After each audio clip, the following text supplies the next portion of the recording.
Hey, check your phone. Check your phone. Check your phone. Check your phone. Check your phone. No, you should probably keep doing your work. No, he doesn't need to do any of that. He needs to keep scrolling on his phone. Okay, you need to ignore that guy and just try to do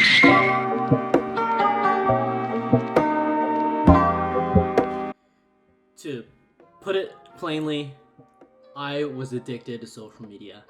I was a fiend.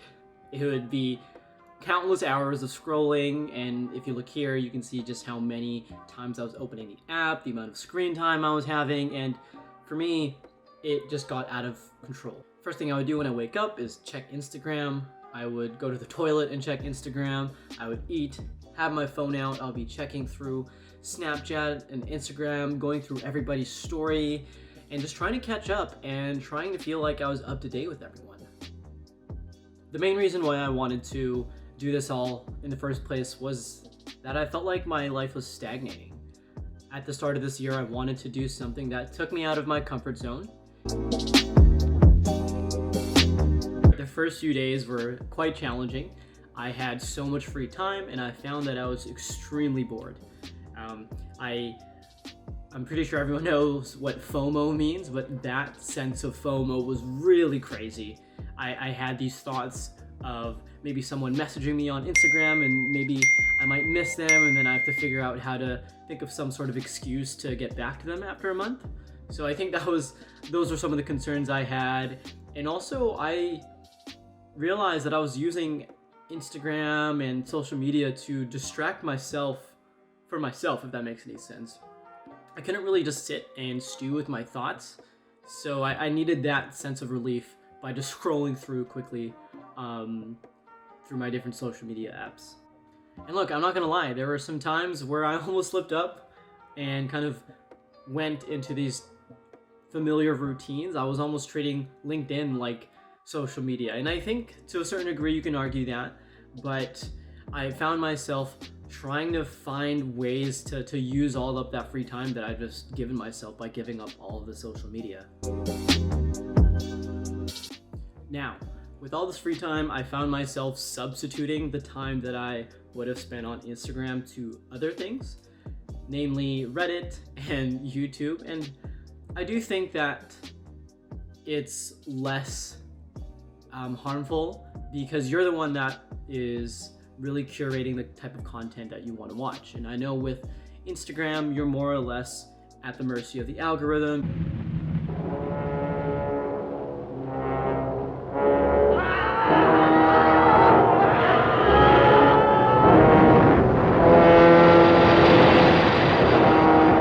If you're looking through, you find a couple posts that you might like. There's all these ads that you find all up on your feed, and I do think that there is definitely still an algorithm in those other places like Reddit. I know that there's more ads now, there's YouTube, but it's less aggressive or less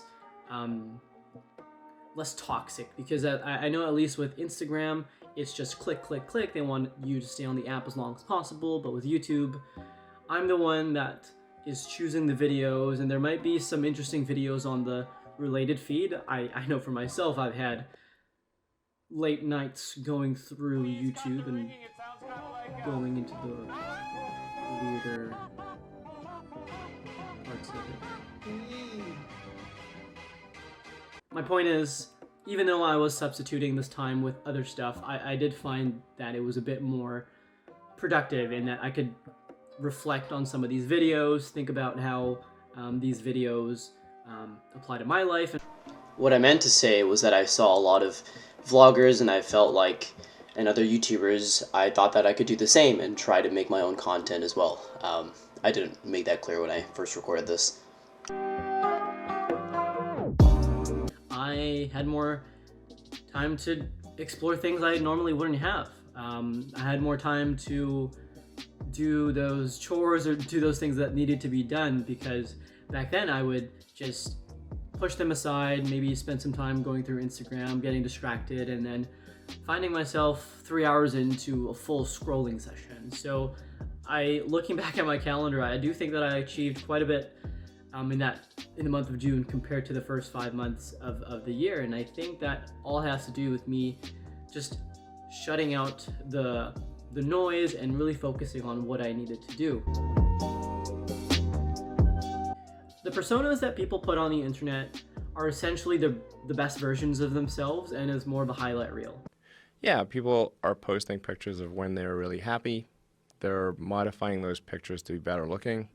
Even if they're not modifying the pictures, they're at least selecting the pictures for the best lighting, the best angle.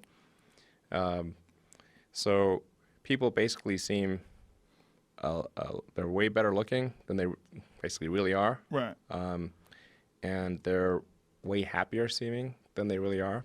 So if you look at everyone on Instagram, you might think, man, they're all these happy, beautiful people, and I'm not that good looking and I'm not happy. I know, at least from my own life, I was really susceptible to this. I would feel bad and I would think that maybe what I was doing wasn't enough. So being able to really cut off social media in general helped recalibrate my mind and help me figure out that it really doesn't matter what other people are doing. The only person that you should be comparing yourself to is yourself.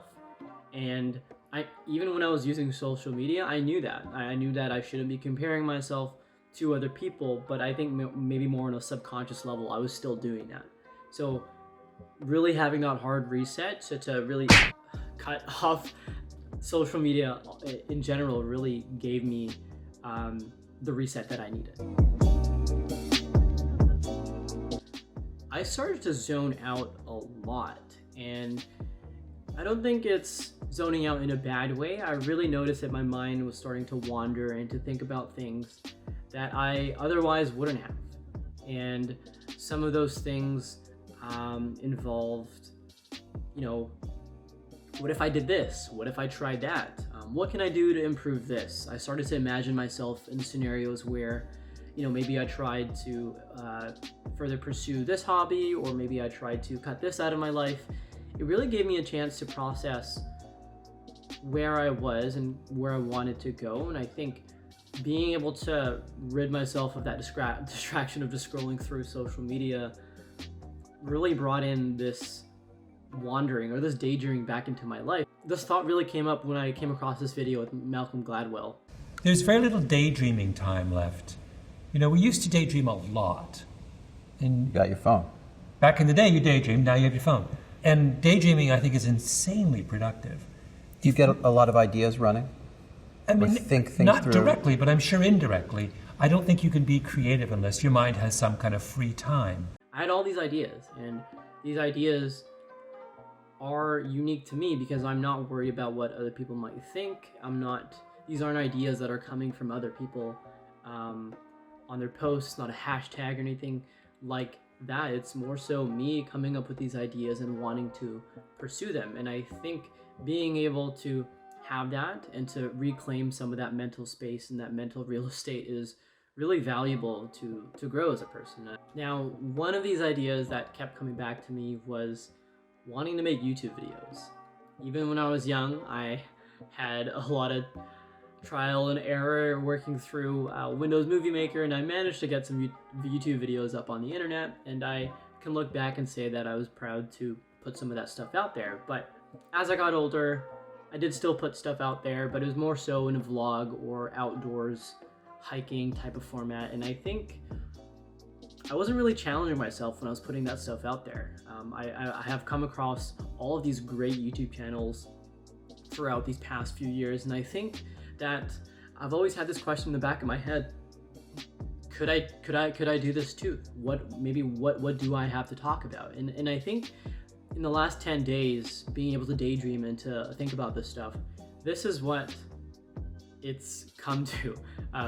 I do want to try, and I think maybe I have some unique tidbits here and there to contribute, but at least for now, I want to try and see where this takes me. I am interested in YouTube, and I do want to put content out there, and I would want to make stuff that I would want to watch too. And I think that I wouldn't have made this choice, and you wouldn't be watching this video now if I hadn't taken the chance to unplug and to focus on these daydreams and these thoughts that you have to yourself. If you have excellent self-control and are able to separate yourself from that, great. Maybe this video is more so to people who are like me and can't control themselves. And I think that if you're feeling stagnant, feeling like you're not getting anywhere in life, and maybe you need some sort of inspiration to move forward, then maybe try quitting social media, maybe for a week. It doesn't have to be for a month, but try it and just see where your mind goes, and you'll be surprised to see where you end up at the end of the month.